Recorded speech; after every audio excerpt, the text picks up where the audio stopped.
nomor urut 1 10 menit mulai dari sekarang. Assalamualaikum warahmatullahi wabarakatuh. Selamat sore dan salam sejahtera untuk kita semua.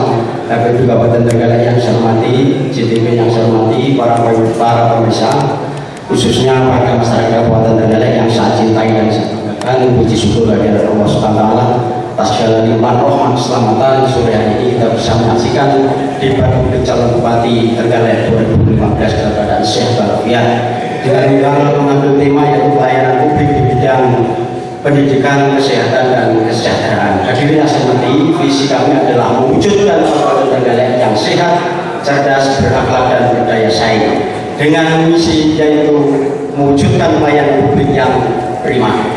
Di bidang pendidikan, tujuan kami adalah untuk meningkatkan kualitas daripada pendidikan dengan tujuan yaitu untuk mengurangi angka pengangguran yang menjadi permasalahan di Kabupaten Trenggalek antara lain yaitu APM, angka partisipasi murni tingkat SLTP ini masih rendah, jadi 86 sekian, di bawah standar internasional MDG yang ditetapkan di tahun 2015 yang seharusnya ini adalah 100%. Kemudian angka partisipasi sekolah, kesenjangan partisipasi sekolah untuk khususnya SLTP ini masih rendah, jadi masih untuk APS masih rendah, jenjangnya ada kurang lebih ada 30%. Kemudian permasalahan yang ketiga adalah kualitas guru pendidik di tingkat dasar ini kualitasnya masih rendah.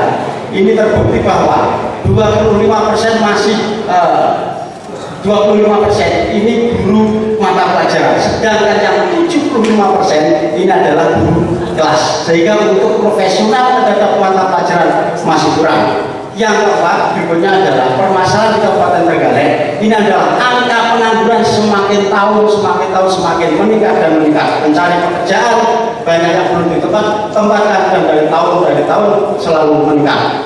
Solusi yang kami tawarkan dari KH, yang pertama kami akan melakukan reformasi birokrasi. Kenapa reformasi birokrasi? Karena pemerintah daerah yang akan melaksanakan pelayanan publik. Oleh sebab itu dalam pelaksanaan reformasi ini saya akan melaksanakan tata kelola pemerintahan yang bersih, efektif, efisien, transparan, dan akuntabel. Ini dalam rangka untuk memberikan kepercayaan kepada masyarakat. Kemudian saya akan menginstruksikan kepada Dinas Pendidikan dan Kebudayaan untuk membuka akses keterbukaan informasi publik. Yang kedua yaitu untuk akuntabilitas, membuat laporan kinerja daripada Dinas Pendidikan dan Kebudayaan. Yang ketiga, menerapkan standar pelayanan minimal sesuai peraturan undang-undang yang berlaku. Hadirin yang saya hormati, di Trenggalek menganggap bahwa biaya sekolah masih tinggi.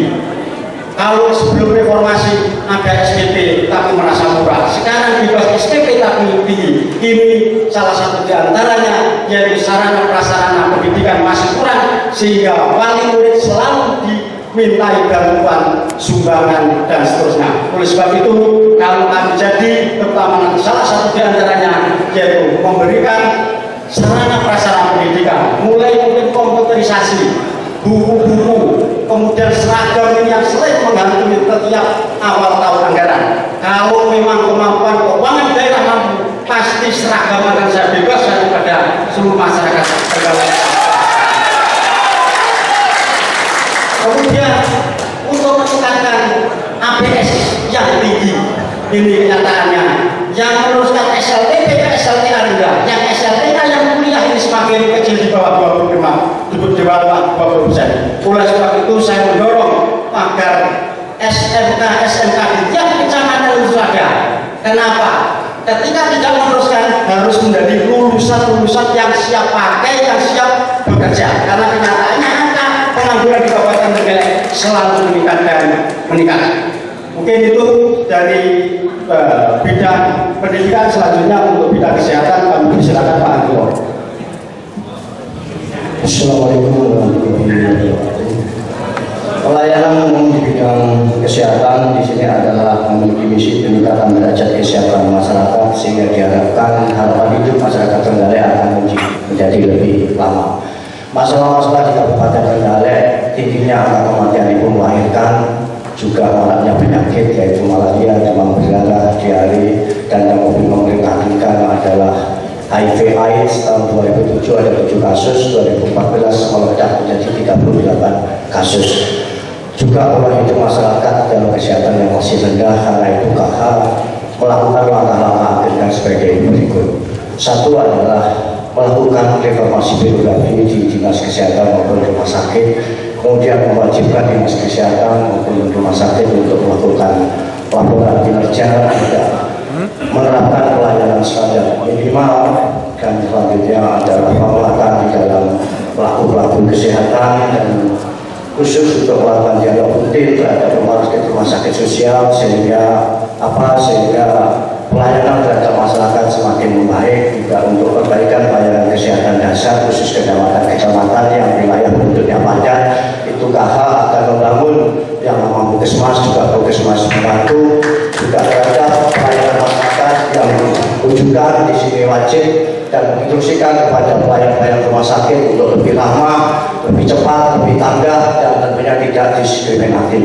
Dari ini semua juga harus melibatkan keikutsertaan partisipasi masyarakat yang pada akhirnya harus dialokasikan dana yang cukup, dan yang terpenting adalah apa?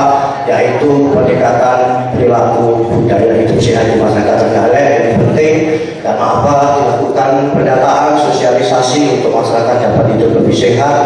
Maka KH atau membangun yang namanya yaitu penampung air bersih, menyediakan juga mobil-mobil pengangkut air bersih, dan tentunya apa? Dari semua keterlibatan masyarakat yang dibutuhkan. Ini paparan kami KH dengan bahasa-bahasa Galean.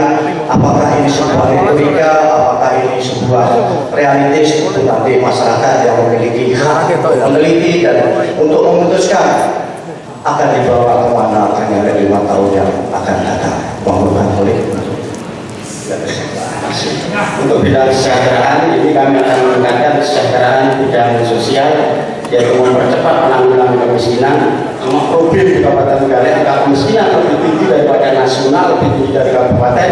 Oleh sebab itu nanti pemberdayaan ekonomi kerakyatan akan kami berikan, termasuk LMDH, kemudian koperasi, kelompok tani hutan dan seterusnya. Ini yang termasuk bakal efek dalam rangka ini apa? Untuk menyaingi pedagang-pedagang yang modern. Ini dalam rangka untuk melindungi daripada pasar tradisional.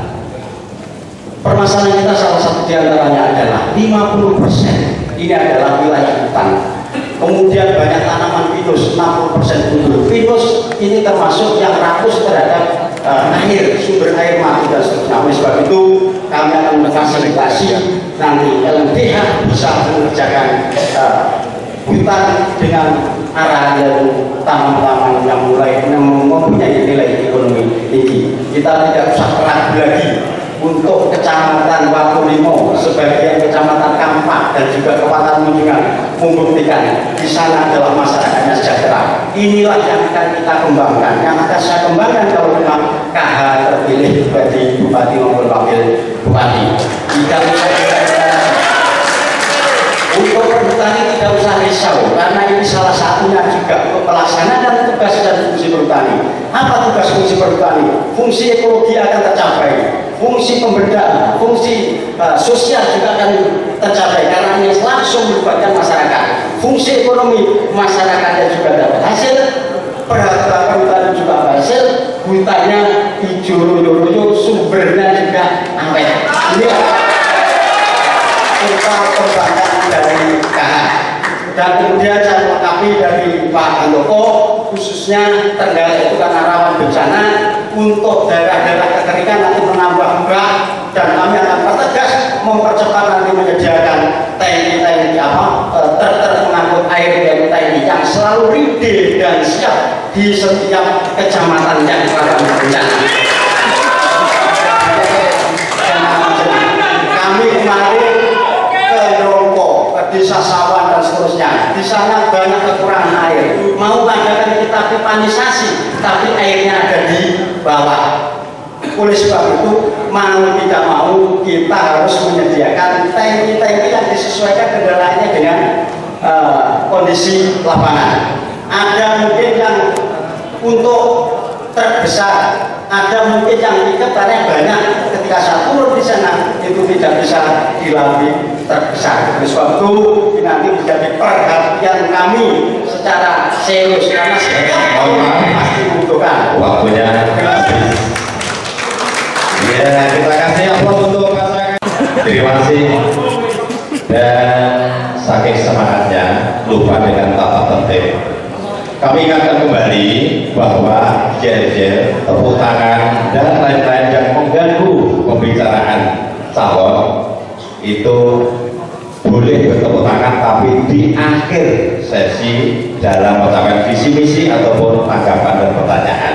Ya, sehingga nanti perjalanan ke depan ini akan lebih jelas kita mendengarkan apa yang disampaikan oleh para calon. Terima kasih atas ya ketertibannya.